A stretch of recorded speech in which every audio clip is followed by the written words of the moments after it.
Երբ հրդեհից հետո փլուզվեց Թբիլիսիի Սուրբ Նշան հայկական եկեղեցություններից մեկը, Վրաստանի տարածքում գտնվող հայկական մշակութային արժեքների թեման կրկին արդիական դարձավ։ Մենք հերթական անգամ կանգնեցինք փաստի առջև, որ ինչ-որ բան այս հարցում այնպես չէ։ Իսկ երբ օրեր անց լրատվամիջոցներում ու սոցիալական ցանցերում աղմուկ բարձրացավ, կապված այն տեղեկությանը, թե Հովհաննես Թումանյանի Թբիլիսիում գտնվող բնակարանը կարող է վաճառվել ինչ-որ թուրքական կազմակերպության, մարդկանց բնական վրդովմունք հասկանալի պատճառներով իր գագաթնակետին հասավ։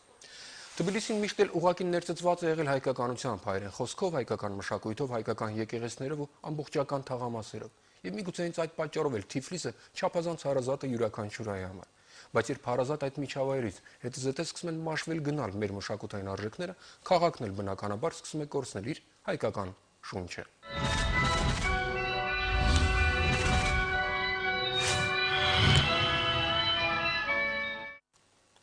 Երբ առաջին անգամ լսեցինք լուրը, թե Թումանյանի Թիֆլիսյան բնակարանը կարող է վաճառվել, այն էլ թուրքական ինչ-որ ընկերության, առաջին զգացողությունը բնականաբար շոկն էր։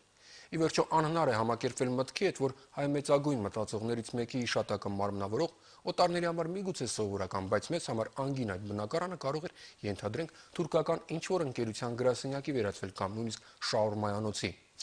Մեր որոշումն այս պարագայում առավել քան օրինաչափ էր խումբ գործուղել Թբիլիսի տեղում, այսպես ասած առաջին ձեռքից ծանոթանալու իրադրությանը կապված ինչպես Սուրբ Նշան եկեղեցու, այնպես էլ Թումանյանի բնակարանի հետ։ Մի քանի օր շարունակ Ռուզան Վարդերեսյանն ու Էդգար Դավթյանը փորձում էին պարզել, թե ինչ ապագա է սպասում հայկական եկեղեցուն եւ ամենայն հայոց բանաստեղծի բնակարանին։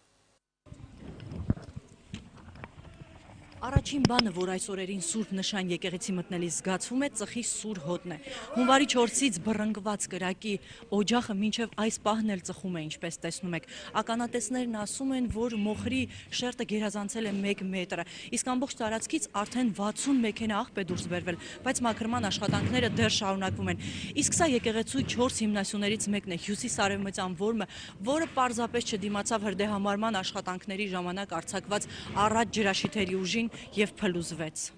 Տիգրանը Սուրբ Նշանի հարևանությամբ գտնվող արհեստանոցում աշխատող և ինչպես ինքն է ասում եկեղեցու վաղեմի բարեկամն է, ոսկերի չէ։ Տիգրանն առաջիններից է, ով նկատել է եկեղեցուց դուրս եկող ծուխն ու անմիջապես հրշեջ ծառայություն է զանգահարել։ Այս կողմն էր, հենց այստեղ առաջ հիմա այստեղ հավաքել են, մաքրել են, այստեղ լիքներ էլի սենց արված այս թերթերը, գազետները, գրքերը։ Այս լիքն է, քանի օր հավաքում են։ Հրշեջ ծառայությունները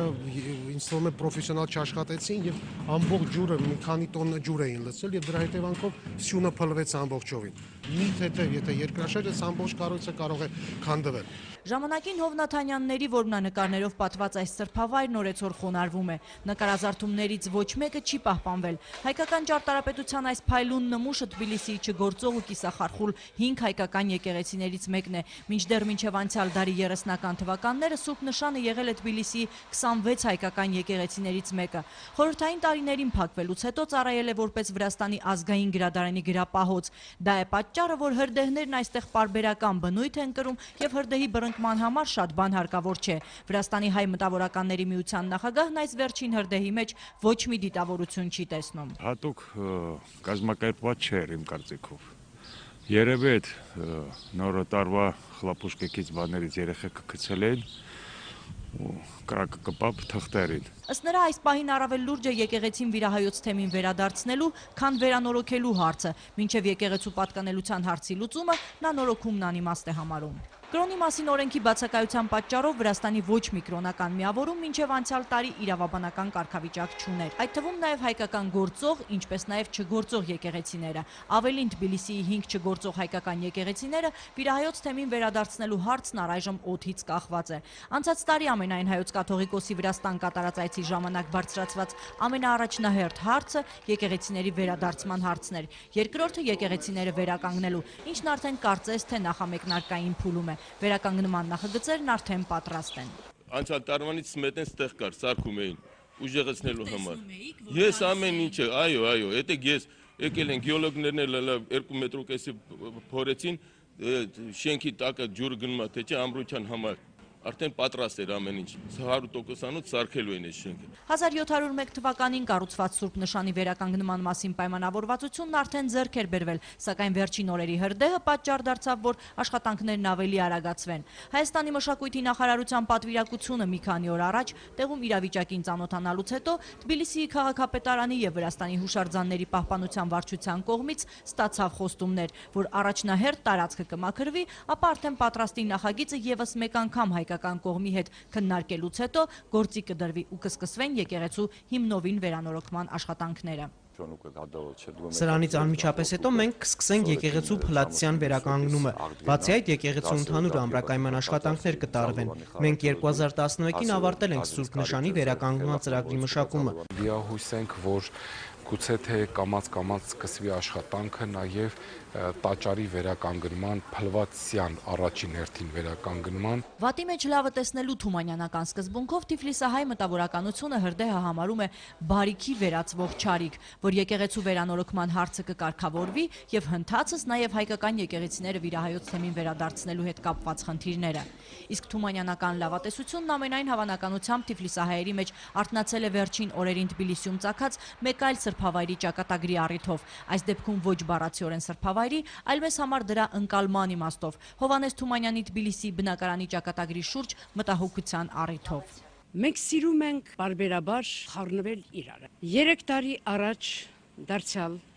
խոսակցություններ կնում Թումանյանի տան վաճառքի մասին։ 10 տարի առաջ, 8 տարի առաջ ամեն անգամ գրքերը բորբոքվում են, ամեն անգամ հնչում են իրարամերժ կարծիքներ, հակասական կարծիքներ։ Դավիթաշվիլու 18 այս տանն ապրել է մեր հանճարը, հայ ազգային խիղճն իր մեջ մարմնավորող ու համազգային հոգսերն իր ուսերին առած ամենայն հայոց բանաստեղծ Հովհաննես Թումանյանը, որը բանաստեղծի ընտանիքի կտակով երկար տարիներ ծառայել է որպես Թումանյանի անվան գրադարան, իսկ 2002-ին իրեն չարդարացնելու պատճառաբանությամբ քաղաքապետարանն այն վաճառելու որոշում է կայացրել։ Վրաստանի հայ գրողների միությունը մայր հայրենիքում բարձրացրել է Թումանյանի տունը գնելու հարցը։ Տունն այն ժամանակ գնահատվել էր $25,000։ Ես կարծում եմ, որ եթե Թումանյանը ինչ-որ հրաշքով աչքերը բացեր, ապա գուցե կրկներ իր ասած հանճարեղ հառաչը, ուր կորան, մոտիկներս, ուր կորան, ինչքան լացի, ձեն ածի, ձեն չի տվին, լուր կորան։ Այսօր մենք նորից ահազանգում ենք, տագնապում ենք, թե տարան, առան չկա Թումանյանի տունը $70,000 է վաճառվում։ Վերջին օրերին տարածված լուրը, թե իբր Թումանյանի տունը $70,000 պատրաստվում է ինչ-որ թուրքական ընկերություն գնել, չի համապատասխանում իրականությանը։ Այդ տունը 2002-ից պատկանում է ազգությամբ վրացի, մասնագիտությամբ իրավաբան Արչիլ Լեժավային, որը գրողների միության նախագահ Լևոն Անանյանի գլխավորած պատվիրակությանը ցույց տվեց կադաստրով հաստատված իր սեփականության վկայականը եւ վստահեցրեց, որ երբևէ տունը վաճառելու մտադրություն չի ունեցել։ Ավելին, իմանալով, որ այդտեղ Հովհաննես Թումանյանն է ապրել, անգամ չի համարձակվել վերանորոգել բնակարանն ու տարիներ շարունակ Հայաստանից լուրի է սպասել։ Միայն վերջերս, երբ արդեն ամուսնության օրը մոտ էր, սկսել է նորոգումը։ Լեժավան Հայաստանի մշակույթի նախարարության պատվիրակության հետ անմիջապես ընդհանուր հայտարարի եկավ։ Թող ոչ ոքի մտքով անգամ չանցնի, որ որևէ մեկը Վրաստանում կարող է դեմ լինել, որ Հովհաննես Թումանյանի տուն թանգարան գոյություն ունենա Թբիլիսիում։ Ուրախ եմ, որ այն հանրագումարը, որին մենք հանգեցինք, դա նախապայման է, որ մենք պիտի շարժվենք առաջ։ Մեր պատվիրակությունը, որ սոսկ փաստահավաք առաքելություն ուներ, կարծում եմ լիոլի իր խնդիրը կատարեց, կարողացանք արձանագրել, որ այո, կա պաշտամունք Հովհաննես Թումանյանի ոչ թե եւ ոչ միայն հայ ժողովրդի, այլ նաեւ վրաց ժողովրդի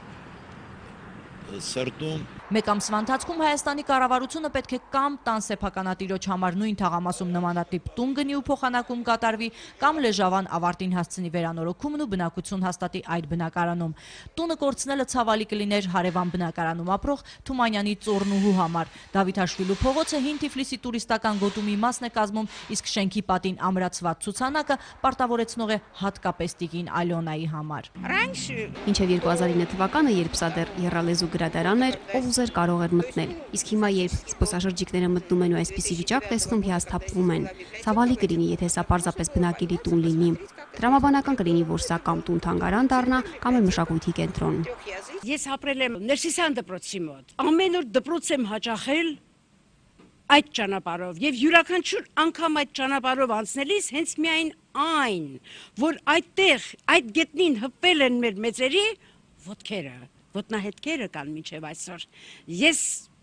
մտածել եմ, որ այդ շենքը պիտի մերը լինի։ Չէ որ այստեղ ամեն օր ապրել ու արարել է մեծն Լորեցին, չէ որ այս տանն է բյուրեղացել 20-րդ դարի առաջին քառորդի հայ գրականության փայլուն միտքը իդեմս վերնատան։